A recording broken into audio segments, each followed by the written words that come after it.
কোনো গ্রাম্য নারীর প্রতি কোনো অচেনা অজানা যুবকের প্রেমের কাহিনী আমরা অনেকবার শুনেছি। প্রত্যেকটি কাহিনী এই ধরনের প্রেমের কাহিনী আমাদের মনকে রোমাঞ্চিত করে তোলে, বিশেষ করে যখন সেই কাহিনীর একটা ইতিবাচক পরিসমাপ্তি ঘটে। আমরা কি এই রকমই কোনো প্রেম কাহিনী শোনার জন্য আগ্রহী?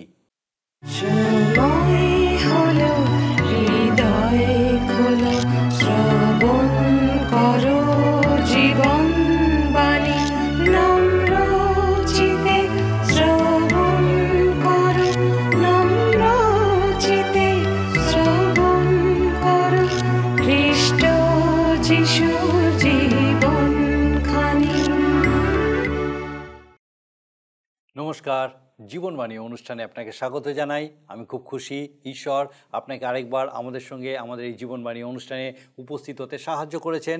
একই সঙ্গে আপনাকে অনেক ধন্যবাদ, আপনি নিয়মিতভাবে আমাদের সঙ্গে আমাদের এই জীবনবাণী অনুষ্ঠানে উপস্থিত আছেন। আর আপনি জানেন এই অনুষ্ঠানে ঈশ্বরের বাক্যের এই ধারাবাহিক আলোচনায় বাইবেলের বিভিন্ন পুস্তক থেকে আমরা আলোচনা করছি। আর যদি আপনি আজকে প্রথমবার আমাদের সঙ্গে আছেন অথবা আমাদের এই অনুষ্ঠানে আপনি নিয়মিত নন, আপনাকে বলি যে আমরা পবিত্র বাইবেল থেকে বাইবেলের বিভিন্ন পুস্তক থেকে ধারাবাহিকভাবে অধ্যয়ন করছি। আর আমার বিশ্বাস যদি আপনি প্রথমবার আছেন বা মাঝে মাঝে আমাদের সঙ্গে এই অনুষ্ঠানে যোগ দিচ্ছেন, আজকে এই অনুষ্ঠান বিশেষভাবে আপনার জন্য তৈরি করা হয়েছে। ঈশ্বর আপনার সঙ্গে বিশেষভাবে কথা বলতে চলেছেন। আর আপনার কাছে আমার অনুরোধ, এই অনুষ্ঠান আপনার কীরকম লাগলো আমাদেরকে অবশ্যই জানান। আসুন আজকে আমাদের অনুষ্ঠানের শুরুতেই একটা গানের মধ্যে দিয়ে আমরা ঈশ্বরে গৌরব করি। যিশু নাম বলো একবার, যিশু নাম বলো একবার, সেই নামেতে শত জ্বালা, সেই নামেতে শত জ্বালা জুড়ায় সবার। যিশু নাম বলো একবার, যিশু নাম বলো একবার।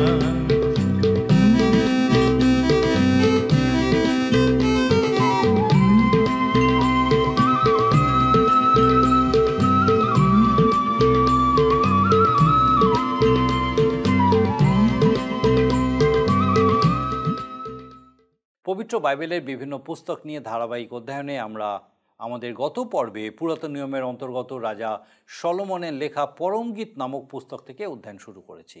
এই পুস্তকের ভূমিকা করতে গিয়ে আমরা জেনেছি যে বাইবেলের অন্য কাব্যগ্রন্থগুলির থেকে এটি সম্পূর্ণ ভিন্ন প্রকৃতির। বস্তুত এটি সম্ভবত বাইবেলের এমন একটি পুস্তক যা সব থেকে কম পাঠ করা হয়, কিন্তু আমরা জেনেছি যে 4টি বিষয় এমন আছে যার জন্য অন্য সমস্ত পুস্তকের মতোই বাইবেলে এটি গুরুত্বপূর্ণ স্থান অধিকার করে আছে। আমরা আজকে এই পুস্তকের বিষয়বস্তু অধ্যয়ন করব। এই নাটকের পটভূমিকা জেরুসালেমের রাজপ্রাসাদ আর তার কয়েকটি দৃশ্য পূর্বের কোনো ঘটনাকে ফিরে দেখা। প্রথম দৃশ্যে আমরা দরিদ্র সুলমীয় পরিবারের জ্যেষ্ঠ কন্যার কথা জানতে পারি, যাকে রোজ জোর করে পারিবারিক দ্রাক্ষাক্ষেত্রে কাজ করতে পাঠিয়ে দেওয়া হয়। সে সেই দ্রাক্ষাক্ষেত্রে কাজ করতে করতে কালো হয়ে গেছে। সম্ভবত এই পরিবারটি ইফ্রাইম প্রদেশের এক ভাড়াটে কৃষক ছিল। দ্রাক্ষাক্ষেত্রে কাজ করতে করতে তার গায়ের রং পরিবর্তন হয়ে গেছে, আর সেই কারণে তার মন সবসময় ভারাক্রান্ত থাকে। কেবল তাই নয়, সে তার নিজের দ্রাক্ষাক্ষেত্রটি রক্ষা করতেও পারেনি। সে প্রকৃতিগতভাবে সুন্দরী হলেও সেই সৌন্দর্যকে কোনোদিন ফুটিয়ে তুলতে পারেনি। তাকে ঘরের বাইরে বাইরেই কাজ করতে হতো এবং তার ভাইরা তাকে দ্রাক্ষাক্ষেত্রে কাজ করা ছাড়াও মেষ পালন করতেও বাধ্য করত। তার কর্মক্ষেত্র ছিল পার্বত্য অঞ্চলের গিরিপথের ধারে এবং সে কাজ করতে করতে জেরুসালেম ও দমেশকের মধ্যে যাতায়াতকারী যাত্রী দলকে দেখতে পেত। সেই যাত্রী দলে যেরকম বণিকেরা থাকতো, তেমনই থাকতো শহরের সুন্দরী সুসজ্জিতা নারীরা।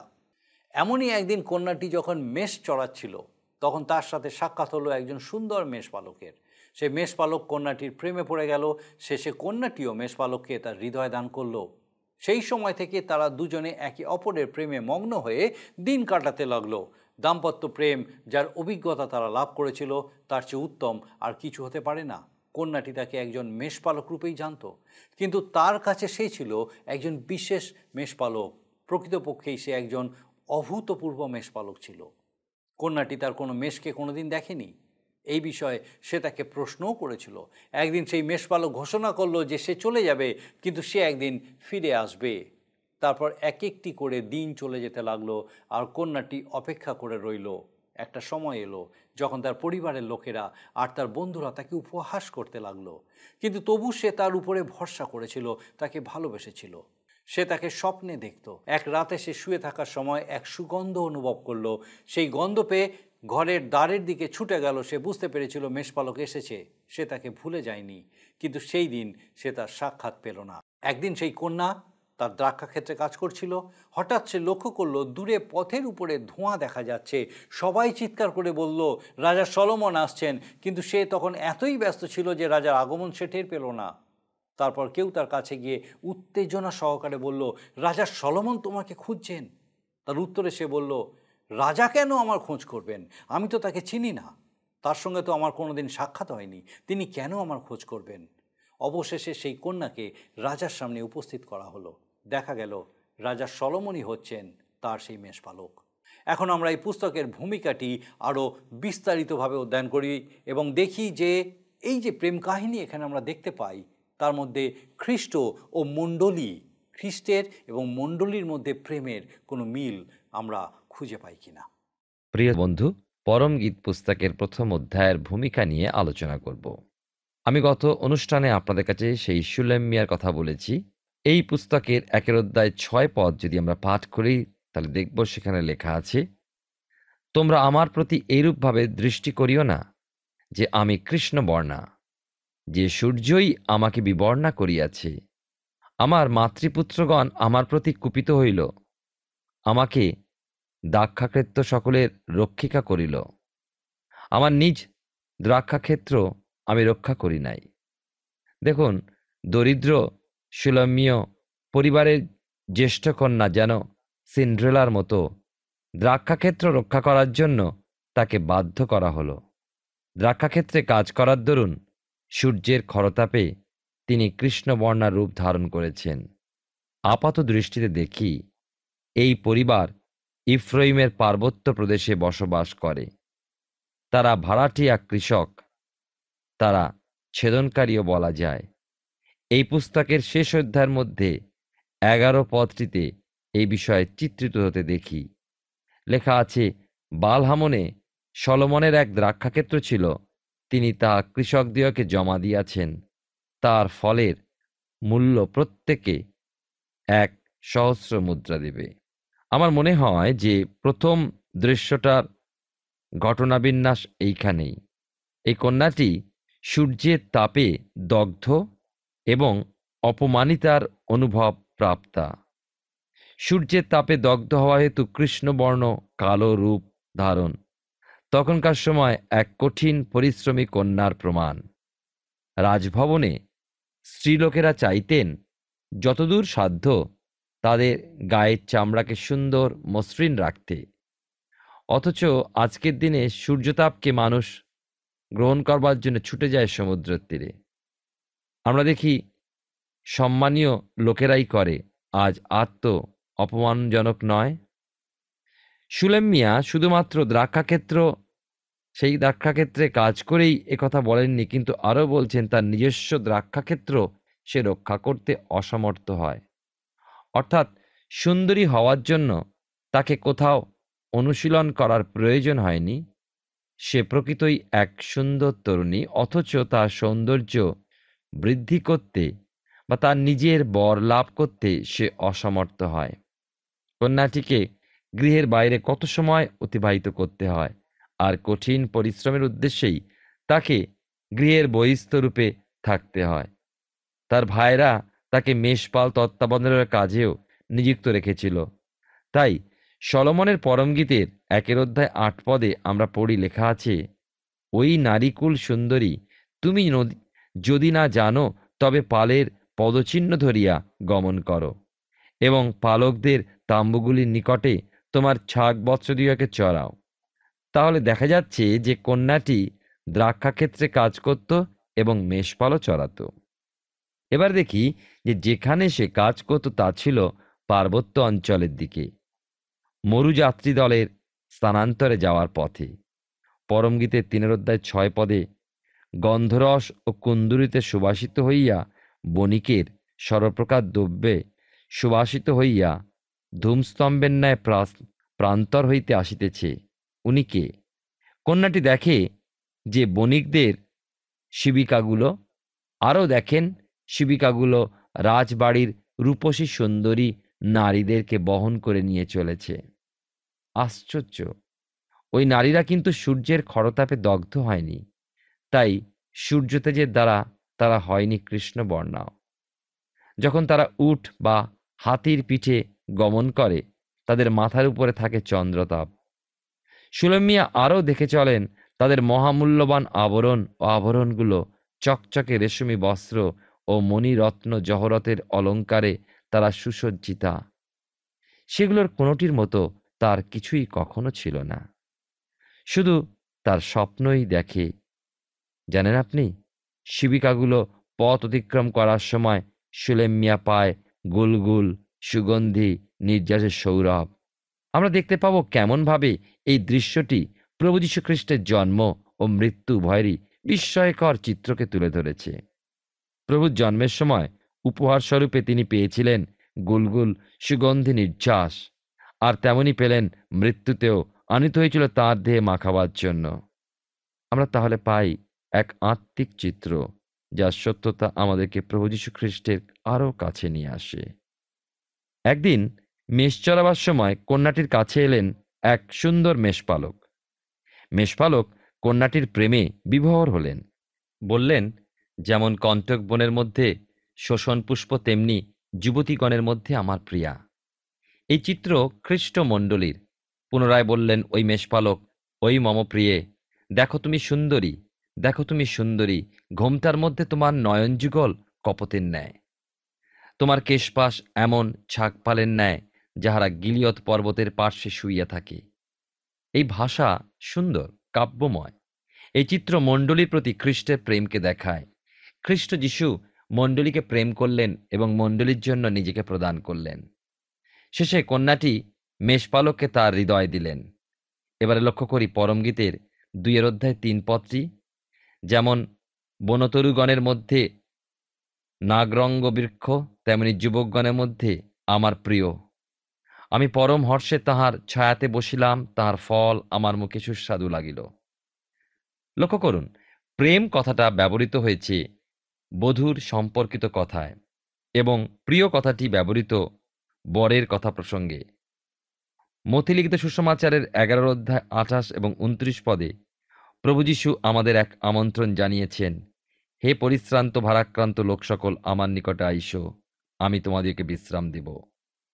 আমার জোয়ালি আপনাদের উপরে তুলিয়া লাও এবং আমার কাছে শিক্ষা করো, কেননা আমি মৃদুশীল ও নম্রচিত্ত, তাহাতে তোমরা আপন আপন প্রাণের জন্য বিশ্রাম পাইবে।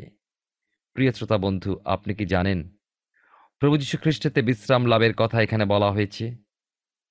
খ্রিস্টের সঙ্গে সেই আশ্চর্য মধুর সম্পর্ক আপনার মধ্যেও আসতে পারে। আমি কোনো ধর্ম বা কোনো সংগঠনের বিষয় বলছি না, আমি বলছি এক ব্যক্তিগত সম্বন্ধে কথা। প্রভু যীশু খ্রিস্টের সঙ্গে এক প্রেমের সম্পর্ক, এক নিবিড় প্রেমের সম্বন্ধ। কন্যাটি মেষপালককে আপন হৃদয় প্রদান করার পর তারা প্রেমে মগ্ন হয়ে রইলেন। দাম্পত্য প্রেমের মতো আর কি প্রেম আছে যার অভিজ্ঞতা তারা লাভ করেছিলেন? আসুন পরমগীত তার 2 অধ্যায় 16 পদ পড়ি। আমার প্রিয় আমারই, আর আমি তাহারই, তিনি শোষণ পুষ্পবনে আপন পাল চরান। কি সুন্দর, কত মনোরম! তাদের মধ্যে ছিল সেই আশ্চর্য মধুর সম্পর্ক। একসময় মেষপালক কন্যাটিকে নিয়ে এলেন দিনের আহার গ্রহণের সময়। নিয়ে এলেন যখন ওই দেশের মধ্যে দিয়ে ভ্রমণ করেছিলেন। কন্যা যা কিছু জেনেছিলেন তা ছিল তাঁর প্রেমাস্পদ এক মেষপালক, কিন্তু স্পষ্টতই তিনি একজন বিশেষ আশ্চর্য ব্যক্তি।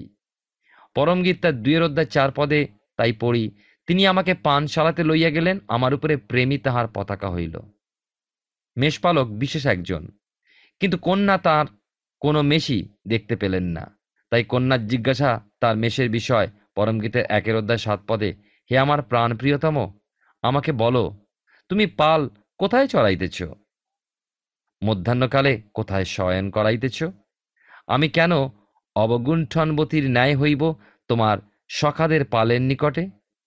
কোথায় সেই মেষপালকের মেষ? তিনি একজন অসাধারণ মেষপালক। তারপর একদিন মেষপালক জানিয়েই দিলেন তিনি ফিরে যাবেন, কিন্তু পুনরায় আসবেন। প্রভু যীশুর সেই কথার একেবারে সমান্তরাল এই বিশেষ আশ্চর্য মেষপালকের প্রকাশ আমরা যা যোহন লিখিত সুসমাচারের 14 অধ্যায় 1 থেকে 3 পদে পাই। তোমাদের হৃদয় উদ্বিগ্ন না হোক, ঈশ্বরে বিশ্বাস করো, আমাতেও বিশ্বাস করো। আমার পিতার বাটিতে অনেক বাসস্থান আছে, যদি না থাকিত তোমাদিওকে বলিতাম। কেননা আমি তোমাদের জন্য স্থান প্রস্তুত করিতে যাইতেছি। আর আমি যখন যাই ও তোমাদের জন্য স্থান প্রস্তুত করি, তখন পুনর্বার আসিব এবং আমার নিকটে তোমাদিগকে লইয়া যাইব, যেন আমি যেখানে থাকি তোমরাও সেইখানে থাকো। দেখুন, দিন যায়, কন্যা অপেক্ষা করে চলেন। পরিশেষে তার পরিবার এবং বন্ধুগণ তাকে বিদ্রূপ করতে শুরু করে। তারা যেন এই বলে, তুমি এক সাধারণ গ্রাম্য তরুণী, সে তোমায় গ্রহণ করেছে। এ হলো সাধু পিতর যা বলেছিলেন আমাদের সময় সম্ভাব্য ঘটনা সম্পর্কে। 2 পিতর তার 3 অধ্যায় 3 এবং 4 পদে, প্রথমে ইহা জ্ঞাত হও যে শেষকালে উপহাসের সহিত উপহাসকেরা উপস্থিত হইবে, তাহারা আপন আপন অভিলাষ অনুসারে চলিবে এবং বলিবে, তাহার আগমনের প্রতিজ্ঞা কোথায়? কেননা যে অবধি পিতৃলোকেরা নিদ্রাগত হইয়াছেন, সেই অবধি সমস্তই সৃষ্টির আরম্ভ অবধি যেমন তেমনই রহিয়াছে। তথাপি ওই কন্যা মেষপালকের উপরে আস্থা রাখে। সে তাকে প্রেম করেছে, তারই স্বপ্ন দেখেছে। এই পুস্তকের 3 অধ্যায় 1 পদ পড়ুন। রাত্রিকালে আমি আমার শয্যায় আমার প্রাণ প্রিয়তমের অন্বেষণ করিতেছিলাম, কিন্তু তাহাকে পাইলাম না। বেশ, এখন আমি আপনার কাছে একটি প্রশ্ন রাখি। বাস্তবিক কি আপনি কি খ্রিস্টকে হারিয়ে ফেলেছেন আপনার জীবনে? ওই মেষপালকরূপী খ্রিস্টের প্রতীক্ষায় আপনি রয়েছেন কি?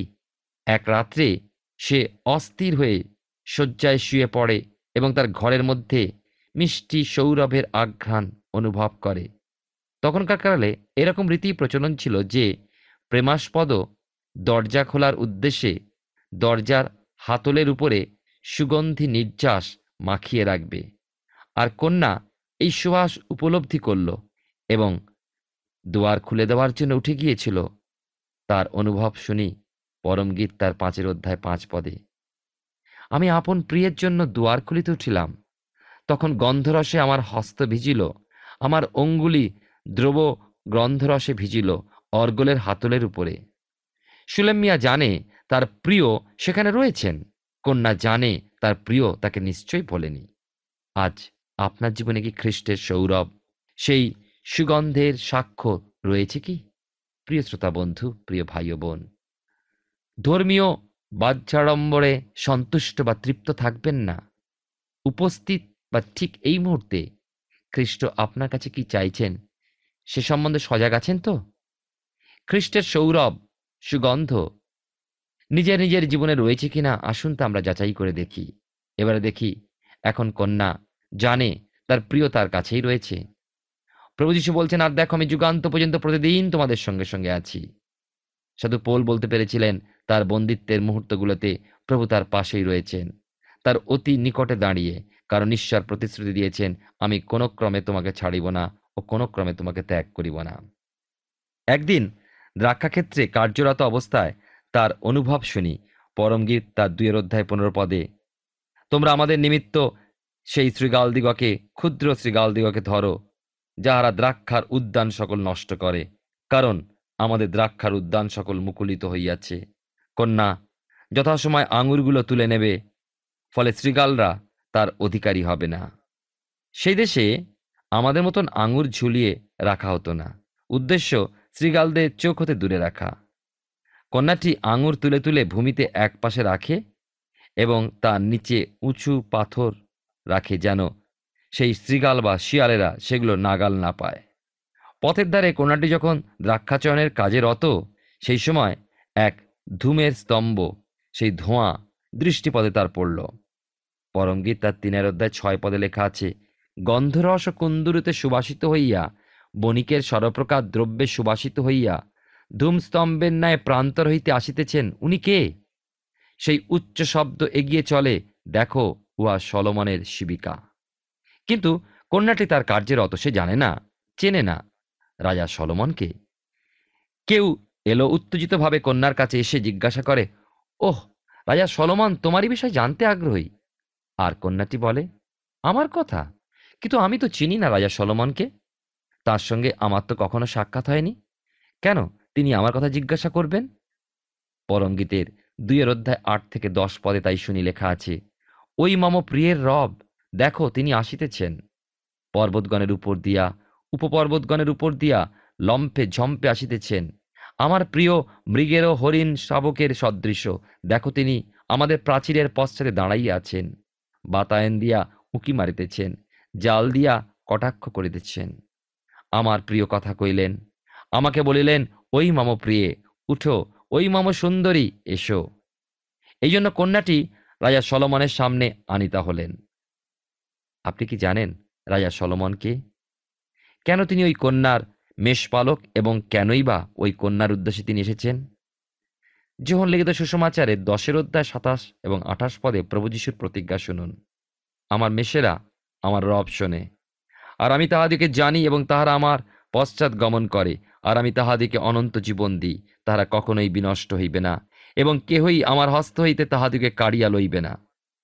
সাধু পৌল থিসলনিকীয়দের প্রতি প্রথম পত্রে 4 অধ্যায় 16-17 পদে লিখেছেন, কারণ প্রভু স্বয়ং আনন্দধ্বনি সহ, প্রধান দূতের রব সহ এবং ঈশ্বরের তুরিবাদ্য সহ স্বর্গ হইতে নামিয়া আসিবেন, আর যাহারা খ্রিস্টে মরিয়াছে তাহারা প্রথমে উঠিবে।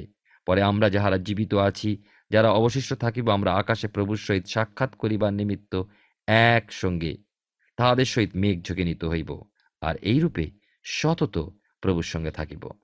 প্রভু যীশু পুনরাগমনের প্রতিজ্ঞাও আমরা শাস্ত্রে পড়ি যে তিনি আমাদের জন্য পুনরায় আসছেন, আর আমি যখন যাই তখন পুনর্বার আসিব, প্রভু যীশু বলেছেন। আর তিনি বলছেন, আমি যাইতেছি, আবার তোমাদের কাছে আসিতেছি। এবারে পরমগীতের 2 অধ্যায় ফিরে আসি, 11-13 পদ লক্ষ্য করি আসুন। লেখা আছে, কারণ দেখো শীতকাল অতীত হইয়াছে, বর্ষা শেষ হইয়াছে, চলিয়া গিয়াছে, ক্ষেত্রে পুষ্প প্রস্ফুটিত হইয়াছে, পক্ষীগণের গানের সময় হইয়াছে, আমাদের দেশে ঘুঘুর রব শোনা যাইতেছে, ডুমুর গাছের ফল রসযুক্ত হইতেছে, দ্রাক্ষালতা সকল মুকুলিত হইয়াছে, সেগুলি সৌরভ বিস্তার করিতেছে। ওই মম প্রিয়ে উঠো, ওই মম সুন্দরী এসো। এই দিনগুলোর মধ্যেই একটা দিন, একটা মুহূর্তে তিনি আসছেন এই জগৎ হতে আমাদের তার কাছে নিয়ে যাবার জন্য। তাহলে এখন দেখুন, এই জগতের সঙ্গে আপনি কতখানি জড়িত রয়েছেন। ঠিক এই মুহূর্তেই যদি তিনি আসেন আর আপনাকে তার কাছে উঠিয়ে নিয়ে যাওয়ার জন্য আহ্বান করেন আপনাকে, তাহলে আপনি কি এই জগৎ ও আপনার জগৎস্থ বিষয়কে পরিত্যাগ করে যেতে দুঃখিত হবেন? অন্তরে ব্যথা, একটা পশ্চাৎ আকর্ষণ আপনি কি অনুভব করবেন? আমার তো মনে হয় যে এই জগতে যারা পরিতৃপ্ত, পূর্ণ সুখী হওয়ার প্রত্যাশা রাখে, এই ইহজীবনেই তারা এমন আহ্বানে অসুখী হবে, ক্রন্দন করবে। তিনি তাকে কি বলবেন শুনি, পরমগীতে 2 অধ্যায় 13-14 পদে, ওই মম প্রিয়ে উঠো, ওই মম সুন্দরী এসো, ওই মম কপতি তুমি শৈলের ফাটালে ভূধরের গুপ্তস্থানে রইয়াছ। আর তা হলো, প্রভু আমাদেরকে যেখানে রেখেছেন, যতক্ষণ ঝড় ঝঞ্ঝা বয় তিনি তার ভূধরের গুপ্তস্থানে রাখেন আমাদেরকে। তিনি বলছেন, আমাকে তোমার রূপ দেখিতে দাও, তোমার স্বর শুনিতে দাও, কেননা তোমার স্বর মিষ্ট, তোমার রূপ মনোহর। কি গৌরবজনক ও মহিমাময় বিষয়! তিনি আমাকে পানশালাতে লইয়া গেলেন, আমার উপরে প্রেমী তাহার পতাকা হইল। পরমগীতের 2 অধ্যায় 4 পদে পাই এই উক্তি কন্যার মুখে। পরিত্রাণ এক প্রেমের ব্যাপার। আমরা তাকে প্রেম করি কেননা তিনি প্রথমে আমাদেরকে প্রেম করেছেন। এই ঘটনাই এই ক্ষুদ্র পুস্তকে বিবৃত হয়েছে। সলোমনের পরমগীতের 1 অধ্যায় আমরা দেখি, এই পাঠ্য বিষয় আসার পূর্বে এই মিষ্টি মধুর সুন্দর কাহিনীটা আপনার পড়া বিশেষ গুরুত্বপূর্ণ। আর কিছুটা আমি ভূমিকায় জানিয়েছি। আমরা এও জেনেছি 5টি ক্ষুদ্র সঙ্গীত রয়েছে। এই গানগুলোতে বর্ণিত হয়েছে পার্বত্য প্রদেশের উপরে সেই গ্রাম্য সুলেম্মিয়া কন্যার কাহিনী, অভিজ্ঞতার কথা, তার অনুভবের কথা। একদিন এলেন এক মেষপালক, আর কন্যা সুলেম মিয়া তার প্রেমে মগন হল।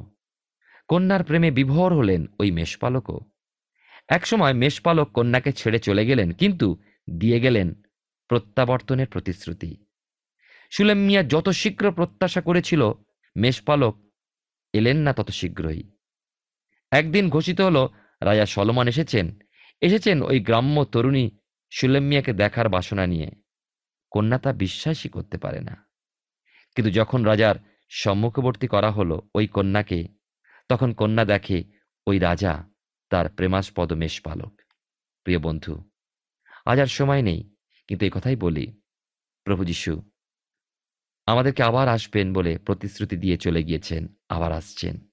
আসুন আমরা আগ্রহী হৃদয়, প্রস্তুত হৃদয় তার অপেক্ষায় থাকি, প্রার্থনাপূর্বক থাকি, যেন তার আগমনে, তার ডাকে আমরা সাড়া দিতে পারি। ঈশ্বর আপনার জীবনে মঙ্গল করুন। আমরা পরমগীত পুস্তক থেকে আমাদের ধারাবাহিক আলোচনা শুরু করেছি। আমার বিশ্বাস মহান ঈশ্বর বিশেষভাবে এই বিশেষ বাক্যের মধ্যে দিয়ে আপনার সঙ্গে কথা বলছেন। আজকে আমরা পরমগীতের যে কাহিনী তার সারাংশ নিয়ে আলোচনা করলাম। আমরা দেখলাম সেখানে একটি দরিদ্র পরিশ্রমী কন্যার সঙ্গে এক মেষপালকের প্রেম কাহিনী বর্ণিত হয়েছে। কিন্তু আমরা পরম আশ্চর্যের সঙ্গে লক্ষ্য করলাম, আপাত দৃষ্টিতে সেটা সেই রকম মনে হলেও তার মধ্যে একটা ঐশ্বরিক প্রকাশ আছে। বস্তুত আমরা এই কাহিনীর প্রতি পর্যায়ে মণ্ডলীর প্রতি, খ্রিস্টের দেহের প্রতি খ্রিস্টের প্রেমকে প্রকাশিত হতে দেখলাম। এই অন্তর্দৃষ্টি আমাদের কাছে যত গভীরে প্রকাশিত হবে, তত আমরা এই পুস্তকের গুরুত্ব উপলব্ধি করতে পারব। আজকে আমরা এই পুস্তকের মূল কাহিনীর একটা ভূমিকা অধ্যয়ন করলাম। আমাদের পরবর্তী অনুষ্ঠানগুলিতে এই বিষয়ে আমরা আরও অধিক জানব, আরও অধিক অধ্যয়ন করতে সমর্থ হব। আসুন এখন প্রার্থনায় যাব। আমি চাইব আপনিও যোগ দিন। আসুন প্রার্থনা করি। করুণাময় স্বর্গীয় পিতা, ধন্যবাদ দিই প্রভু, তোমার জীবন্ত বাক্য, তোমার সত্য আমাদের কাছে প্রকাশ করে। ধন্যবাদ দিই নতুনভাবে পিতা, প্রেমের বিষয়ে তুমি আমাদেরকে জানতে সাহায্য করলে, কিভাবে খ্রিস্ট তার দেহরূপ মণ্ডলীকে প্রেম করেছেন। স্বর্গীয় পিতা, আমাদের প্রত্যেক দর্শক বন্ধুর জন্য ধন্যবাদ দিই। আরেকটি বার নতুনভাবে পিতাগো তুমি তাদেরকে এই সত্য উপলব্ধি করতে সাহায্য করলে। প্রেম কত মহান পিতাগো, কিভাবে তুমি আমাদেরকে প্রেম করেছো। প্রার্থনা করি আমাদের সেই প্রত্যেক দর্শক বন্ধু, তাদের পরিবার পরিজন প্রত্যেকের জন্য প্রভু তোমার এই স্বর্গীয় প্রেমে প্রত্যেককে পূর্ণ রাখো। ব্যক্তিগত ক্ষেত্রে তোমার সাথে, পারিবারিক ক্ষেত্রে নিজেদের মধ্যেও প্রভু তোমার এই প্রেমে প্রত্যেককে সঞ্চারিত করো, উৎসাহিত উজ্জীবিত করো, অনুপ্রাণিত করো, যেন একযোগে পিতা ব্যক্তি ক্ষেত্রে, পারিবারিক ক্ষেত্রে তারা তোমার গৌরব করতে পারে। প্রভু আমাদের প্রত্যেক দর্শক বন্ধু, তাদের পরিবার পরিজন প্রত্যেককে তোমার চরণে সমর্পণ করে ধন্যবাদের সঙ্গে প্রার্থনা তোমার যিশু নামে চাই, আমেন। ঈশ্বর ধন্যবাদ দিই যে তিনি আমাদের কাছে নিজেকে প্রকাশ করেন, তার প্রেম আমাদের কাছে প্রকাশ করেছেন, তার জীবন্ত বাক্যের মধ্যে দিয়ে আমাদেরকে উপলব্ধি করতে সাহায্য করছেন যে কীভাবে তিনি আমাদেরকে প্রেম করেন। আমার বিশ্বাস আগামী দিনেও এইভাবে আপনি আমাদের সঙ্গে এই জীবনবাণী অনুষ্ঠানে উপস্থিত থাকবেন, যখন ঈশ্বরের বাক্য এইভাবেই আমাদের সঙ্গে কথা বলবে। ঈশ্বর আপনার মঙ্গল করুন। প্রিয় বন্ধু, আসুন আমরা আজকের প্রশ্নোত্তরে আসি। গতকালের প্রশ্নের উত্তর অপশন ডি, প্রিয়। আজকের প্রশ্ন, সুলেম মিয়াকে কি কাজ করতে বাধ্য করা হয়েছিল? অপশন এ মেষপাল চড়ানো, বি দ্রাক্ষাক্ষেত্র রক্ষা, সি শোষণ পুষ্প সংগ্রহ, ডি নাগরঙ্গ ফুল রক্ষা। প্রিয় বন্ধু, এই প্রশ্নের উত্তর আগামীকাল সন্ধ্যা 6টার মধ্যে option A B C D সহকারে আপনার নাম ও সম্পূর্ণ ঠিকানা সহ 9433497235 এই নম্বরে SMS বা হোয়াটসঅ্যাপে পাঠাবেন। যদি আপনার এই অনুষ্ঠান ভালো লেগে থাকে তাহলে এই নম্বরে একটি মিসড কল করুন, তাহলে আপনি পরের বারে বিজয়ী হতে পারেন।